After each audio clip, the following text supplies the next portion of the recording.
Good morning. Our hand today is going to be pocket twos. In this hand, we have a limp, under the gun limp, and then small blind limp, and it's on me with pocket twos. This player's playing 52-6. I've got over 800 hands for him. I do think he's going to have a pretty big range. He's capable of raising pre-flop. Raise first in stat, 6% in early position, 8% in mid position. So I think 6%, 7% around there is probably what he's going to raise with. But then he limps, another like 54% or so. So when we look at ranges, about 6% are these hands. And I think that's probably about right. Probably about right for the stats. Do we have some notes on him? No. Limp and call to raise, pretty wide. So yeah, limp and call to raise. You could see it. You've got like king 8 off. Look at all the offsuits. 8-7 off. He's got maybe 7-6 off. That's your 7-6 off, 9-8 off, Jack 9 off. I think this is probably a pretty decent range. May have maybe suited queens. Maybe a little bit more like that. But I think that's good. This player is an unknown.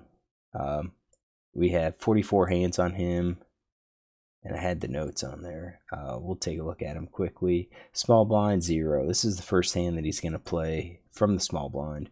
So all that we can do is kind of look at his other stats, other positional stats. He limps in, 71% in mid position, 10% in early position. And when we look at that mid position stat, limped and called raise, he's got like your pocket pairs, your queen 10 suited, then you have jack 4 suited, 10-7 suited, 9-5 suited, 5-2 suited. Your offsuits are as weak as like king 6 and queen jack. I think that's probably more indicative of how he would play. That is, maybe he's just getting really junky hands early on. So I looked at something like this. I'm missing offsuit hands. I don't have, these hands, but I think they're probably in his range. If he's, limping in mid position with those. But I'm going to be a little conservative and say we're going to go with a slightly tighter range, 36.5. Me, I have pocket twos. And I'd say here's the optional isolation raising range. These are hands that we could limp, we could raise. Obviously, we have all the rest of the hands in here too, because we could just check, and that's what I did. So we're gonna say, looking at these players,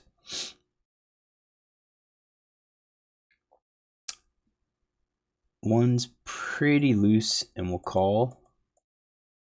What's our and he's short. So I would say, yeah, I'd look at probably raising some of these, but he's short. If I raise, he could easily shove, and then I'm in a bad place. So we're going to kind of fill this in. And these will be all the hands that I just check with.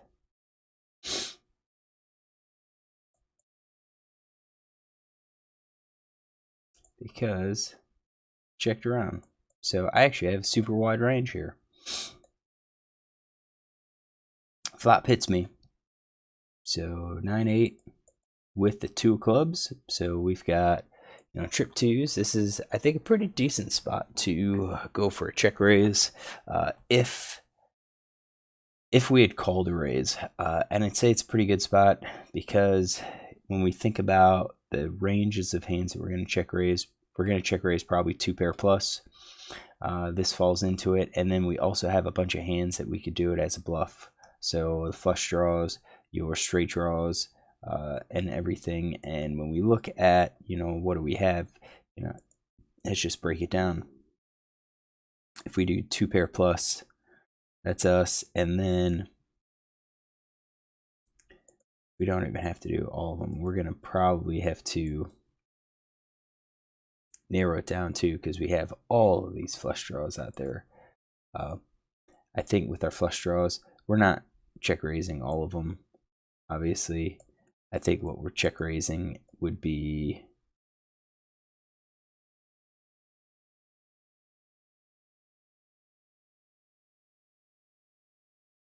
we're going to have Jack 10.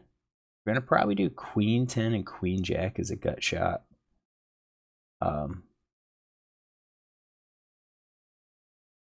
King 10, King Jack. Probably something like that. So, yeah, we'll have, you know, more draws than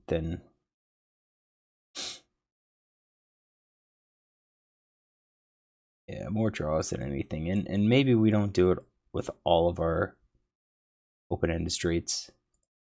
But I think that's what we're check raising. So I think what we're looking at now here is we could lead with trips.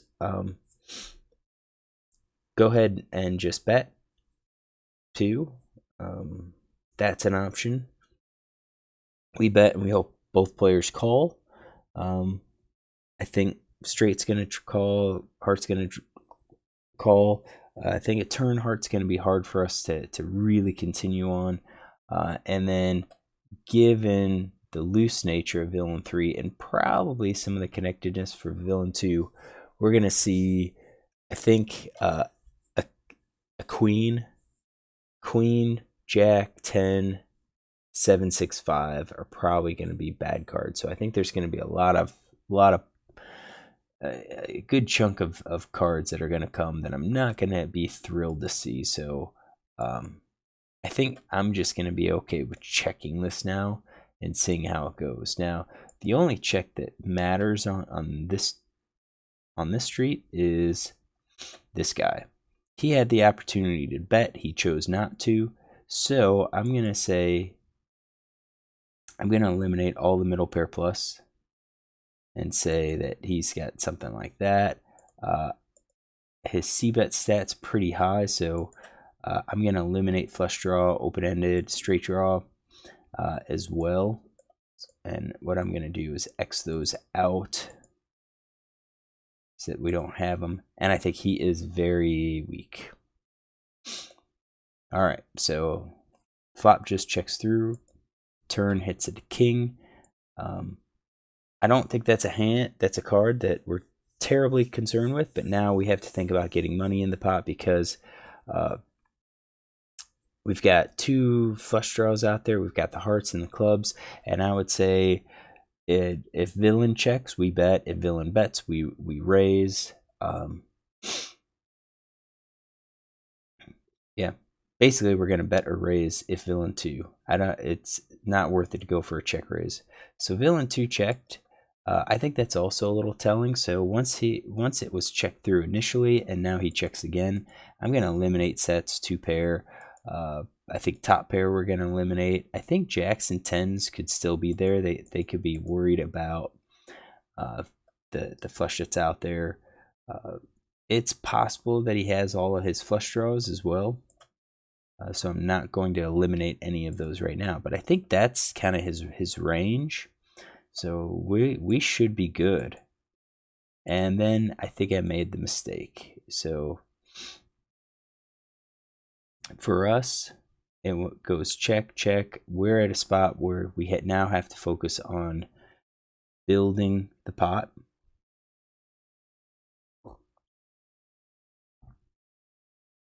And I think top pair plus. I think middle pair we go. I think we go for some middle pair. I think we go for a weak pair here.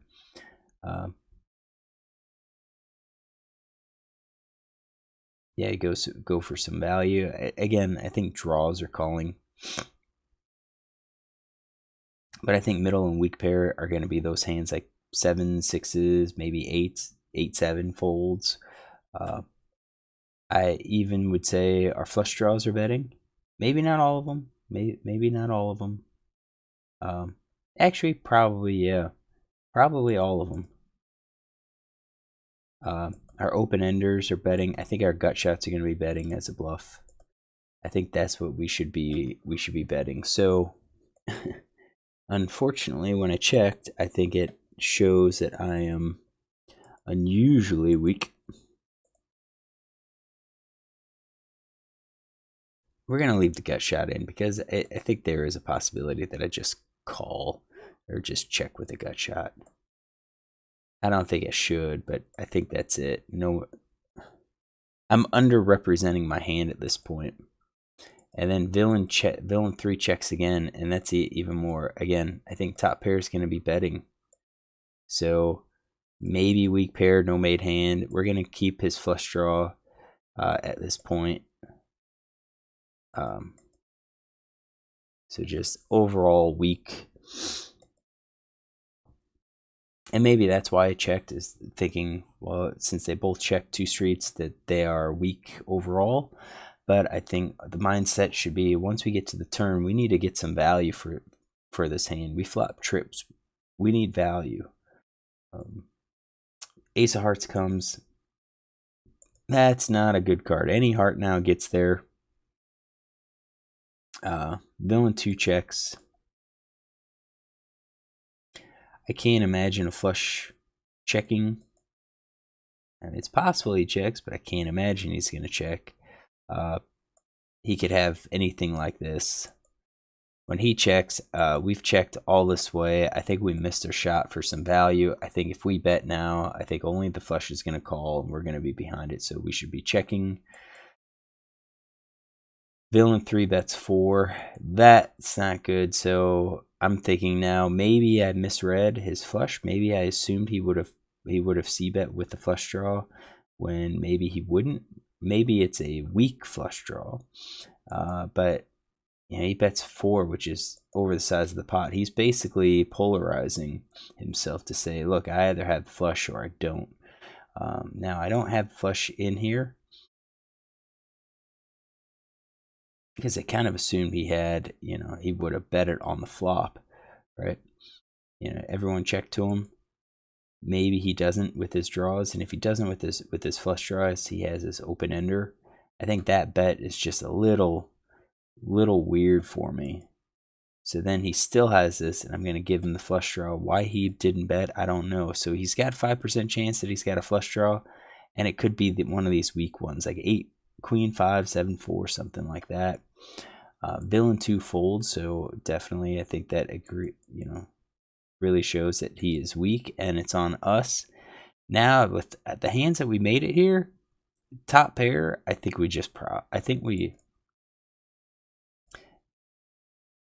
with how he's played, I think it's a flush draw. He's kind of polarizing to flush draw. This is a 10 NL game. We've invested 1 big blind. I think it's easy just to go ahead and fold, be done with it, and say, I hate folding trips, but this looks like it's probably a flush draw. Somehow he backed into the heart, and we didn't really charge him, so he got there for free. But then another part of me says, I have trips. I really shouldn't fold this. So I did call, and again, when I look at how I would have gotten there, because I just checked that turn instead of betting when I should have bet, I don't really have any strong hands. Probably the strongest hand that I would have would be aces at some point. So ace X, ace little, ace 10, ace 7, ace 6, those types of hands. So I did call, and villain shows 7-5. So he was bluffing. Again, I make it. We have it in his nothing range. Why he chose to bet now is a little bit unknown, but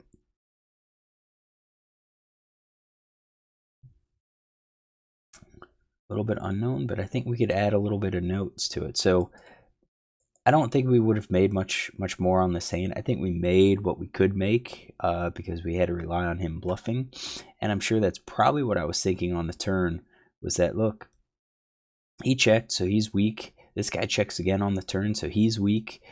If I'm going to bet, I'm just going to get a bunch of folds. But I think I missed out on the idea that, yeah, I should be betting, because I think hearts are going to call. I think clubs are going to call.